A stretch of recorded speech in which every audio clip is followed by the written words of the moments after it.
Dieu sait que je suis bon public pour ce genre de film, moi, d'habitude.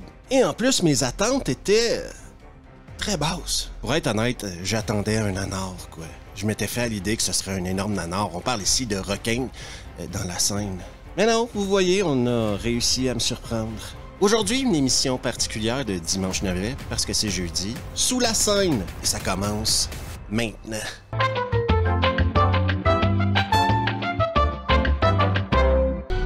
Ça va être le massacre. Je vais essayer d'y aller avec un minimum de spoilers, parce que j'ai un minimum de classe. Mais faites-vous pas d'illusions, c'est pas dans Sous la scène où vous allez vivre de grandes surprises. Ici, on parle d'un film de Sharksploitation. Et c'est important pour moi de vous expliquer c'est quoi la Sharksploitation. C'est un genre de film qui est dérivé des Dents de la mer. Donc, le format du film en tant que tel est assez bien établi. Et en plus, il y a un énorme public pour ce genre de film-là. Parce que quand un film de Sharksploitation est bien fait, eh bien, c'est un super divertissement. Tu regardes une bande de jeunes fous essayer de survivre à un requin, à un piranha, à un sharktopus coincé dans une tornade. Ici, le concept de base, c'est que Netflix donne 20 millions à Xavier Gans. Xavier Gans leur donne un film avec des requins à Paris. Jusque-là, tout va bien. Un coup qu'on sait que ce sera des requins à Paris, il s'agit maintenant de choisir le ton du film. Est-ce que tu vas faire un film sérieux un peu comme Les Dents de la mer, un genre de thriller horrifique? Ensuite, tu aurais pu faire un film d'horreur gore aussi, où tu vois des gens se faire massacrer par des requins. Ou encore une comédie d'horreur, plus dans la légèreté, quoi. Ça va être le massacre. Et ça, c'est vraiment au choix du croupier. Mais je dirais ceci, OK? Si tu penses pas être capable de faire mieux que Steven Spielberg, utilise pas un ton trop sérieux dans ton film. Parce que si tu peux éviter les comparaisons avec Les Dents de la mer, c'est vraiment un must. Ici, Xavier Gans et les scénaristes choisissent un ton sérieux. Ouais, faut pas déconner avec des requins dans la scène, des requins à Paris, c'est sérieux, OK? Soyons honnêtes, c'est mal parti. Un requin dans la Seine. Maintenant que tu sais où tes requins vont être, tu dois créer un groupe de personnages qui vont devoir survivre à tes requins. Dans ton groupe, tu as besoin d'un juste mélange d'intelligence et de débilité. Si tu mets trop de gens intelligents, ton film risque de ressembler à un documentaire et ça va faire chier tout le monde. Si tu mets trop de débiles, ben, ton film devient vite chiant et il n'y a plus personne qui y croit. Un ou deux débiles, ça va. Plus que ça, ça devient saoulant. Ils se sont adaptés. Il y en a des dizaines, bientôt des centaines. Alors, est-ce qu'il y a un juste mélange d'intelligence et de débilité dans Sous la scène? Eh bien non, parce que comme le ton est hyper sérieux, tout le monde essaie d'être intelligent. Donc, comme vous pouvez l'imaginer, ils passent tous pour des cons sans vraiment le vouloir, quoi. Et ça, c'est pire que de mettre des débiles dans ton film. Parce que t'as des gens intelligents qui passent pour des cons sans que ce soit voulu. Faut une équipe d'experts. À quelque part, tout ça aurait pu rendre le film extrêmement nanardesque. Mais c'est pas le cas. C'est juste malaisant, quoi. Question de garder les spectateurs en haleine dans ce genre de film-là, la Sharksploitation, il y a quelques solutions qui existent. Des solutions qui se sont prouvées extrêmement efficaces dans plusieurs films. Comme par exemple, mettre des filles en bikini. Il n'y a jamais personne qui est sorti d'une salle de cinéma parce qu'il y avait trop de filles en bikini. Est-ce qu'il y a des scènes de filles en bikini dans Sous la scène? Bien sûr que non. Le film est beaucoup trop sérieux. Un peu de légèreté dans un film qui nous explique qu'il y a des requins à Paris, ça aurait été une insulte pour les requins de Paris. Maintenant, le ton de ton film est défini, OK? T'as choisi un ton sérieux. Pas de blagues, pas de filles en bikini, pas d'hélico. Un truc sérieux, quoi. Tu peux donc pas caricaturer certains personnages. Et est-ce qu'il y a des personnages caricaturés dans Sous la scène? Oh, que oui. Déjà, l'activiste de 19 ans, c'est fort probablement un des pires personnages de l'histoire de la Sharksploitation. Imaginez Greta sur les stéroïdes. Et ajoutez-lui une logique d'enfant de 10 ans parce qu'elle arrête pas de dire que les requins sont ses amis, que c'est pas de la faute des requins s'ils sont méchants, c'est de la faute des humains. Parce que les humains, c'est méchant.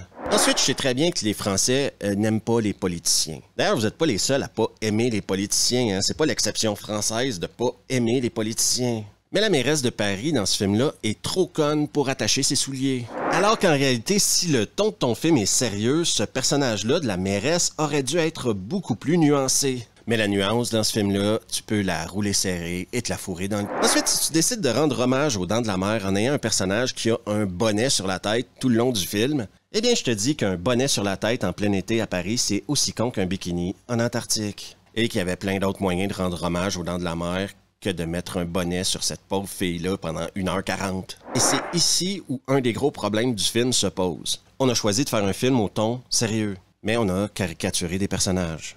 Un requin dans la Seine.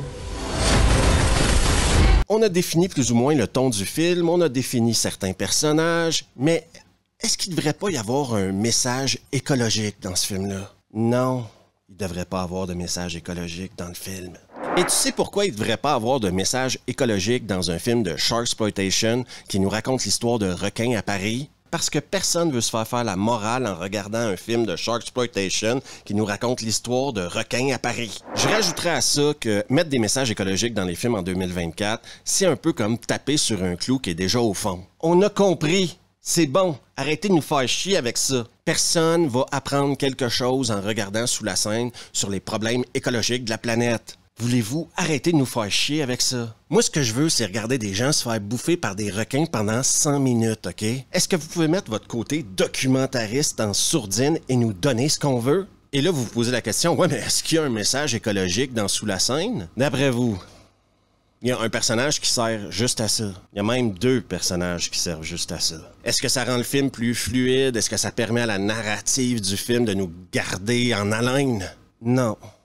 Blâmer les humains, là, c'est bon, là. On peut-tu passer à autre chose, là? On a compris que c'était de notre faute aussi, là. À cause du dérèglement climatique et de la pollution, ils ont complètement changé de comportement. Autre truc important de la Sharksploitation, c'est de survivre. Oui, à quelque part, ce genre de film-là, c'est des films de survie. Tes personnages principaux seront en danger durant presque tout le film. On doit pouvoir s'attacher à eux et espérer les voir survivre. Donc, rends tes personnages attachants. Tu veux obtenir mon attention pendant 5 minutes, faut que je m'attache à quelqu'un dans ce film-là, quoi. Une fête! En aucun cas, est-ce que quand je regarde un survival horror ou un film de Sharksploitation, je suis supposé de me dire « Elle ou lui, j'ai vachement hâte qu'il meure. » Parce que si personne s'attache à tes personnages, on fait quoi, là? On regarde quoi au juste?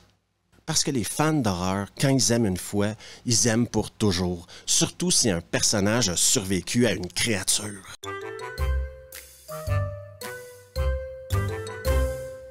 Et maintenant, vous vous demandez, est-ce qu'on s'attache à des personnages dans Sous la Seine?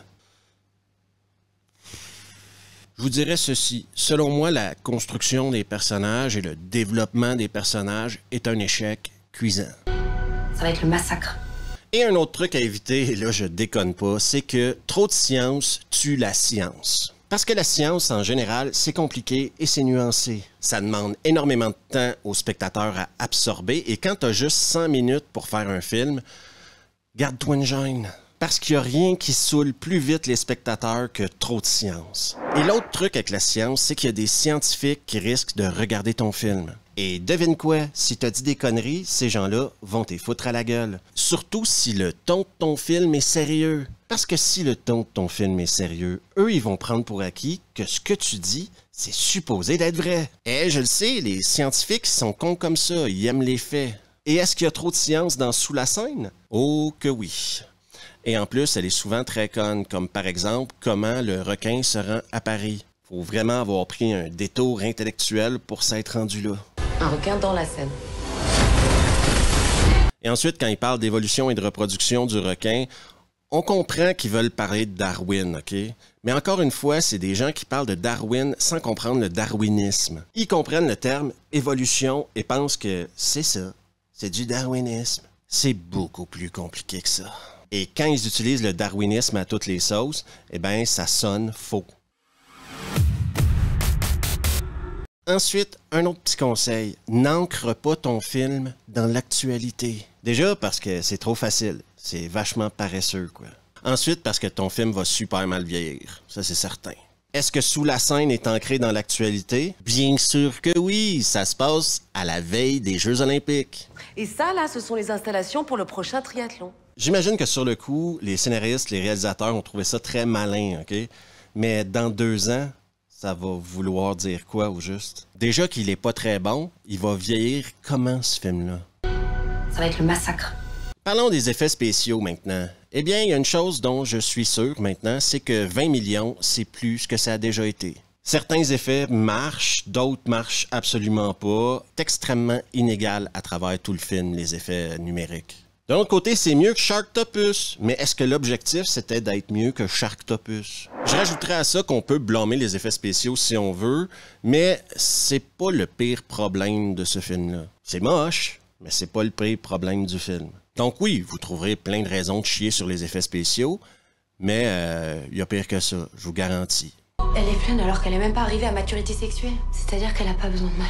Ma conclusion maintenant. Prendre un ton sérieux pour faire un film qui se passe à Paris avec des requins, c'est risqué. Et il est là le plus gros défaut du film, selon moi. C'est vraiment le ton du film qui n'a pas marché pour moi parce que je suis un fan de films de genre, je suis un fan de Sharksploitation, j'en ai vu plusieurs. Et si tu me dis qu'il y a des requins à Paris, je m'attends pas à voir un film sérieux. En tout cas, un film qui se prend au sérieux. Parce que la prémisse d'un film et le ton d'un film, faut que ça aille ensemble. Et si t'as une prémisse débile, y donner un ton sérieux, là, ça marche très rarement. Ensuite, moi, Xavier Gans, j'ai rien contre lui personnellement. Je trouve qu'il a fait des super bons trucs. Même chose pour Yannick Dahan. Moi, j'avais bien aimé La Horde. Mais ici, les gars passent à côté, quoi. Non, quand ils font des bons trucs, faut le dire. Quand ils font de la merde, faut le dire aussi, je pense. Parce que la construction de personnages fonctionne pas. Tu t'attaches à personne. Et ça, dans n'importe quel film d'horreur ou de genre, t'as besoin de t'attacher aux personnages. C'est tout con, je le sais, mais t'as besoin de t'attacher à des personnages. Ensuite, vous risquez d'entendre plusieurs critiques dire qu'il faut pas trop critiquer les films français de genre comme ça qui vont sur Netflix. Parce que si on critique, il y en aura plus. Malheureusement, dans la vie, ça marche pas comme ça. Quand les gens font des bons films, on dit qu'ils font des bons films. Quand les gens font de la merde, il faut dire qu'ils ont fait de la merde. Sinon, ils ont tendance à continuer de faire de la merde. D'ailleurs, je ne connais pas le processus que le film a connu entre le moment où le script a été terminé et que ça a été acheté par Netflix. Et surtout, le moment où ça a été acheté par Netflix et que la production a commencé.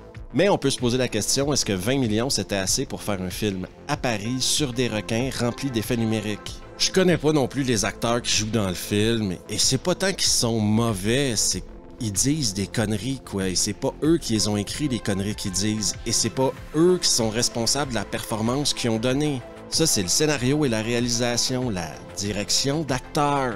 C'est pas de leur faute s'ils sont pas attachants, c'est de la manière qu'ils ont été écrits, et de la manière qu'on nous les a présentés. Ceux qui connaissent la chaîne savent que je suis un énorme fan de films de genre. Je fais des vidéos sur des bons, des moins bons, des mauvais, des nanars, des navets, et je me considère même pas comme un expert en films de genre. Je pense que j'en ai vu plusieurs, je pense que j'ai une bonne idée de ce que je vois, et je sais ce que j'aime et je sais ce que j'aime pas. Et Sous la scène, malheureusement, rentre dans ma catégorie gros navet. C'est même pas proche d'être un nanar, parce que dans un nanar, tu t'amuses au moins. Si un nanar réussit à te faire rire, un navet te donne envie de te taper la tête sur la table jusqu'à temps que le film soit fini, quoi. Et Sous la scène, c'est long, c'est chiant, c'est pas spectaculaire, ça manque d'âme parce qu'il n'y a pas de personnage auquel tu t'attaches pour la 20e fois que je vous le dis. Il n'y a rien de vraiment original dans le film et t'as comme le sentiment de perdre ton temps. Je suis hyper content que Netflix donne du pognon à des producteurs français pour faire des films français de genre, ok? Tant mieux. Mais nous, les fans, là, on mérite pas mieux. On mérite pas mieux que Sous la scène, là. Et c'est la fin de Dimanche Navet.